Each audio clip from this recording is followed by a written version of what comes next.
Hello friends, स्वागत है आपका आपके अपने YouTube channel online education focus पर।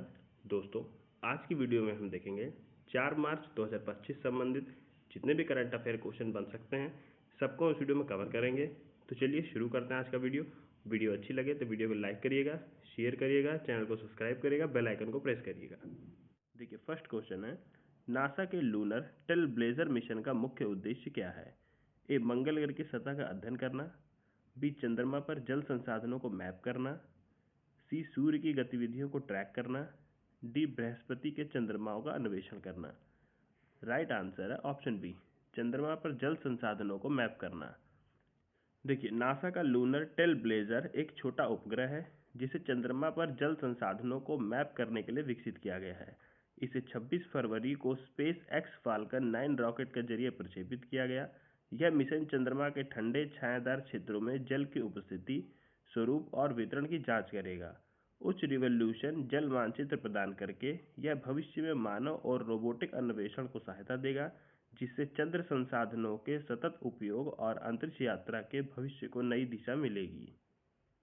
देखिए, अगला प्रश्न है, हाल ही में तुहिन कांता पांडे को किस संगठन का अध्यक्ष नियुक्त किया गया है? ए, भारतीय reserve bank RBI.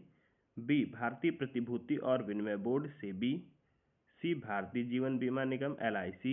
D, NITI Aayog. Right answer है ऑप्शन बी, भारतीय प्रतिभूति और विनिमय बोर्ड सेबी।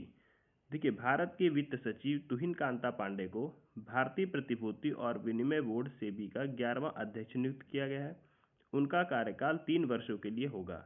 वह माधवी पुरीवुच का स्थान लेंगे, जो सेबी की पहली महिला अध्यक्ष थी, और 28 फरवरी 2025 को उनका कार्यकाल समाप्त हो रहा है। उनकी नियुक्ति को 27 फरवरी 2025 को कैबिनेट की नियुक्ति समिति द्वारा मंजूरी दी गई। देखिए, अगला प्रश्न है, विश्व एनजीओ दिवस 2025 की थीम क्या है? ए, मानवता की सेवा में नवाचार। बी, स्थायी भविष्य के लिए जमीनी आंदोलनों को सशक्त बनाना। सी, पर्यावरण और समाज के लिए एकजुटता। डी, ग्लोबल एनजीओ सहयोग को बढ़ावा देना। राइट आंसर है ऑप्शन बी, स्थायी भविष्य के लिए जमीनी आंदोलनों को सशक्त बनाना। देखिए, विश्व एनजीओ दिवस हर साल 27 फरवरी को मनाया जाता है ताकि गैर सरकारी संगठनों एनजीओ के महत्वपूर्ण वैश्विक मुद्दों के समाधान में योगदान को सम्मानित और सराहा जा सके। यह दिन मानवीय सहायता, शिक्षा, स्वास्थ्य सेवा, मानवाधिकार और पर्यावरण संरक्षण जैसे क्षेत्रों में एनजीओ की भूमिका को उजागर करने के लिए एक मंच प्रदान करता है। विश्व एनजीओ दिवस 2025 की थीम स्थायी भविष्य के लिए जमीनी आंदोलनों को सशक्त बनाना है, जो स्थानीय संगठनों की स्थायी विकास में भूमिका को रेखांकित करती है। इस दिन की स्थापना 2010 में हुई थी और पहली बार 2014 में इसे मनाया गया था। देखिए, अगला प्रश्न है, हाल ही में चेन्नई एयरपोर्ट पर उड़ान यात्री कैफे का उद्घाटन किस योजना के तहत किया गया? ए, मेक इन इंडिया। बी, उड़ान योजना। सी, स्वच्छ भारत अभियान। D, new India mission. Right answer है ऑप्शन बी, उड़ान योजना। देखिए, केंद्रीय नागरिक उड्डयन मंत्री श्री राम मोहन नायडू ने चेन्नई अंतर्राष्ट्रीय हवाई अड्डे पर उड़ान यात्री कैफे का उद्घाटन किया, जो इस पहल के तहत दूसरा कैफे है। यह कदम यात्रियों की सुविधा बढ़ाने और हवाई यात्रा को अधिक सुलभ, किफ़ायती और सहज बनाने की दिशा में एक महत्वपूर्ण पहल है। इससे पहले पहला उड़ान यात्री कैफे 19 दिसंबर 2024 को कोलकाता के नेताजी सुभाष चंद्र बोस अंतर्राष्ट्रीय हवाई अड्डे पर उनके 100वें वर्षगांठ के उपलक्ष्य में शुरू किया गया था। देखिए, अगला प्रश्न है, हाल ही में सैग अवार्ड 2025 में सर्वश्रेष्ठ अभिनेता का पुरस्कार किसने जीता? A, Brad Pitt. B, Timothee Chalamet. C, Leonardo DiCaprio. D, Robert Downey Junior. Right answer है ऑप्शन बी, टिमोथी चालमेट। देखिए, लॉस एंजल्स में 31वें annual screen actor guild awards 2025 का आयोजन धूमधाम से हुआ। इस प्रतिष्ठित अवार्ड सेरेमनी में मनोरंजन जगत के कई बड़े सितारों को उनके शानदार कामों के लिए सम्मानित किया गया। टिमोथी चालमेट और डेमी मूर ने बेस्ट एक्टर, बेस्ट एक्ट्रेस का खिताब जीता। यह समारोह फिल्म और टेलीविजन में उत्कृष्ट अभिनय प्रदर्शन का जश्न मनाने के लिए आयोजित किया गया था। इस प्रतिष्ठित कार्यक्रम की मेजबानी क्रिस्टन बेल ने की और इसे नेटफ्लिक्स पर लाइव स्ट्रीम किया गया। इस अवसर पर वर्ष भर के बेहतरीन कलाकारों और एनसेम्बल को उनके शानदार कार्य के लिए सम्मानित किया गया। देखिए अगला प्रश्न है, भारत ने हाल ही में किस स्वदेशी मिसाइल का सफल परीक्षण किया है? ए ब्रह्मोस सेकंड, बी NASM-SR, सी अग्नि 6, डी पृथ्वी 4। राइट आंसर है ऑप्शन बी NASM-SR। देखिए भारत ने ओडिशा के तट से चांदीपुर में पहली स्वदेशी नेवल एंटीशिप मिसाइल NASM-SR का सफल परीक्षण किया। यह मिसाइल भारतीय नौसेना के सी किंग हेलीकॉप्टर से दागी गई और अपने लक्ष्य पर सटीक प्रहार करने में सफल रही। यह परीक्षण भारत की नौसैनिक युद्ध क्षमता में एक महत्वपूर्ण मील का पत्थर साबित हुआ। देखिए अगला प्रश्न है, प्राणी मित्र एवं जीव दया पुरस्कार किस क्षेत्र में योगदान देने वालों को प्रदान किया जाता है? ए शिक्षा, बी पशु कल्याण, सी रक्षा, डी विज्ञान और तकनीक। राइट आंसर है ऑप्शन बी पशु कल्याण।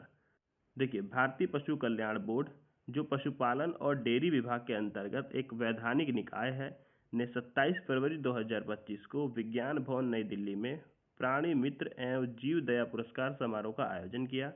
यह कार्यक्रम उन व्यक्तियों और संगठनों को सम्मानित करने के लिए आयोजित किया गया जिन्होंने पशु कल्याण, संरक्षण और दयालु व्यवहार को बढ़ावा देने में महत्वपूर्ण योगदान दिया है। देखिए अगला प्रश्न है, हाल ही में किस मंत्री ने सशक्त भारत हिंदी पत्रिका का विमोचन किया? A Amit Shah, B Rajnath Singh, C Nirmala Sitharaman, D S Jaishankar. Right answer है ऑप्शन बी राजनाथ सिंह। देखिए रक्षा मंत्री राजनाथ सिंह ने आधिकारिक संचार में हिंदी के उपयोग को बढ़ावा देने के उद्देश्य से रक्षा मंत्रालय की द्विवार्षिक हिंदी पत्रिका सशक्त भारत के प्रथम संस्करण का विमोचन किया। यह कार्यक्रम 27 फरवरी 2025 को नई दिल्ली स्थित साउथ ब्लॉक में आयोजित हुआ।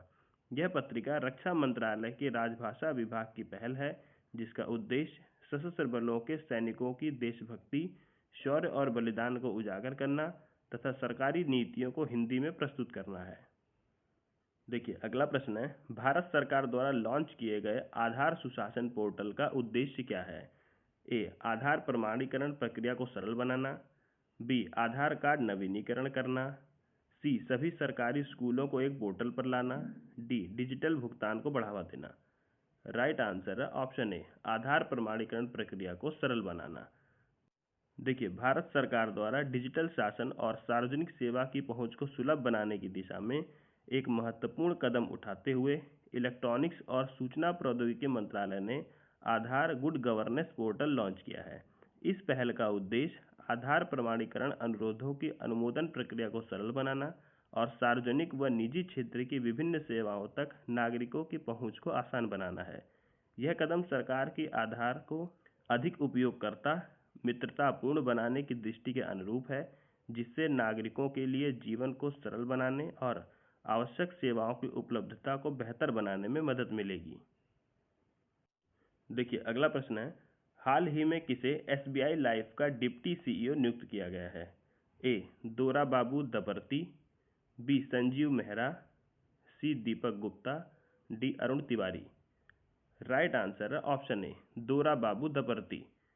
देखिए SBI लाइफ इंश्योरेंस कंपनी ने दोरा बाबू दबर्ती को अपना डिप्टी मुख्य कार्यकारी अधिकारी CEO नियुक्त किया है।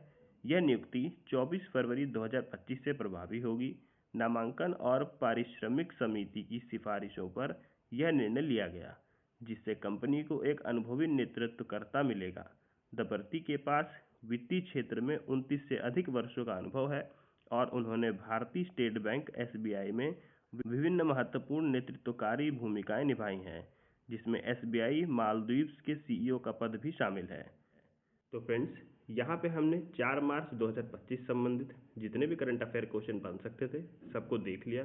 तो यहीं पे हम वीडियो का एंड करते हैं। वीडियो अच्छी लगे तो वीडियो को लाइक करिएगा, शेयर करिएगा, चैनल को सब्सक्राइब करिएगा, बेल आइकन को प्रेस करिएगा, जिससे मेरी आने वाले हर वीडियो का नोटिफिकेशन आपको मिलता रहे। मिलते हैं फिर अगली वीडियो में, तब तक के लिए जय हिंद, जय भारत।